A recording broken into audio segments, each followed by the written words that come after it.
आज मु आपण मानकु इंस्टेंट खीर बनैकी देखैबी सेटा पुणी बासमती राइस रे। जदि आपण मानकु खीरी खाया पई इच्छा हुए इंस्टेंट केमिति बनैबे केवल 15 मिनिट रे आपण मानकर मलाईदार खीरी बनिकी तैयारी होई जिवो। तेणु आपण माने जत्ते बेले भी आपण मानकु खीरी खाया को इच्छा होची तो केमिति आपण माने खीरी बनैबे सेटा आसंतु एबे देखि नबा। जय जगन्नाथ संग माने केमिति अछंती आशा करूछि आपण माने सब खुशी रे थिबे भल रे थिबे। एन्जॉय ईटिंग 559 को आपण मानकु बहुत बहुत स्वागत। वीडियोटी को फास्ट टू लास्ट जाए देखिया पई आपण मानकु अनुरोध रहिला मछिरु जमा भी स्किप करिवे नाही। जदि वीडियोटी आपण मानकु भल लागिला लाइक शेयर सब्सक्राइब करने को जमा भूलिबे नहीं। प्रथमे आपण माने चावल को आधा घंटा पूर्वर भल भाव धोईकी भिजेकी रखिदेवे। एठारे मु बासमती चावल नहीं अरुआ चावल आपण माने जेकोसी छोट अरुआ चावल नहीं पारिबे। तापरे मु गैस ऑन करके कढ़ाई बसई नेली। कढ़ाई टिके गरम होबा परे मु देसी घी गोटे स्पून देली। घी टिके गरम होबा परे तापरे मु गुजराती को टिके छिड़ेकी भाजी देली। तापरे देखंतु मु चावल को धोईकी रखिथिली से चावल को एबे मु टिके से कढ़ारे पकई देली। कढ़ारे पकई दे सारा परे चावल को मु टिके भाजीबी। गैस रो फ्लेम को आपण माने लो टू मीडियम रे एठी रखिबे। तापरे चावल को भाजीबे जत्ते पर्यंत चावल पानी टिके मरी न जाइछि से पर्यंत आपण माने चावल को भाजुथिबे। प्राय 5 मिनिट चावल को भाजिले होई जिवो। तापरे आपण माने अन्य एक कढ़ारे क्षीर को फुटेकी रखिथिबे गरम करिकी।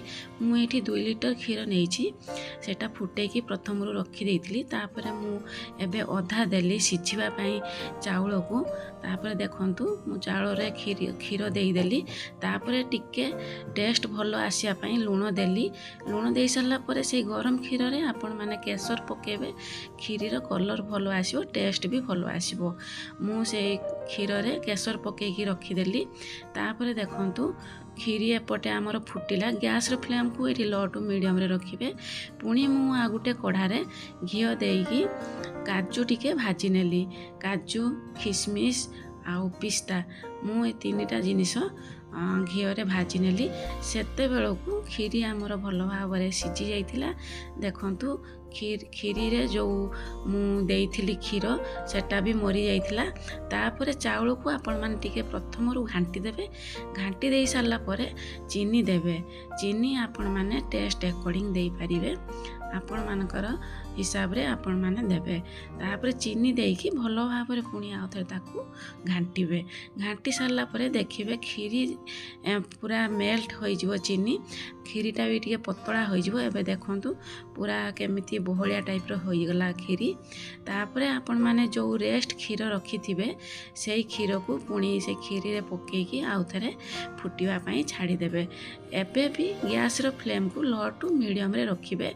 हाई करिवे नाही नहले खीरी कढ़ार तले लागी जिवो। आउ तापरे आपण माने जो ड्राई फ्रूट्स सब भाजिकी रखिथिबे से गुडी को मध्य मिसई देबे। मिसई देकी ताको किछि समय फुटिया पई छाड़ी देबे। तापरे लास्ट रे आपण माने कोन करिवे ना मिल्क मेड रखिथिबे। मिल्क मेड को पकेबे। पकेकी ताको पुणी आउ थरे घांटीबे। एठी मु अमूल दबा पई भूली गली किंतु टेस्ट बहुत बढ़िया आसला। बहुत भलो टेस्ट आसला। आपण माने जदि आपण मान का पाखरे अमूल थिबो अमूल मध्य देई पारिबे। तापरे लास्ट रे मु जो केसर को क्षीर रे भिजेकी रखिथिली सेही क्षीरटा मध्य खीरी रे पकई देली।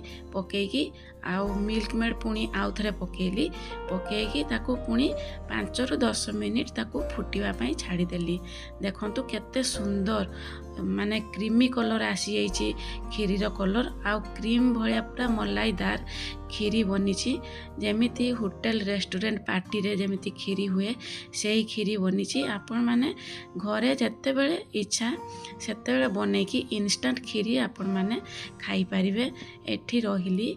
जय जगन्नाथ। पुणी देखा हबो आ गुटे नुआ वीडियो सहित नुआ रेसिपी रे। Thank you. Take care all of you.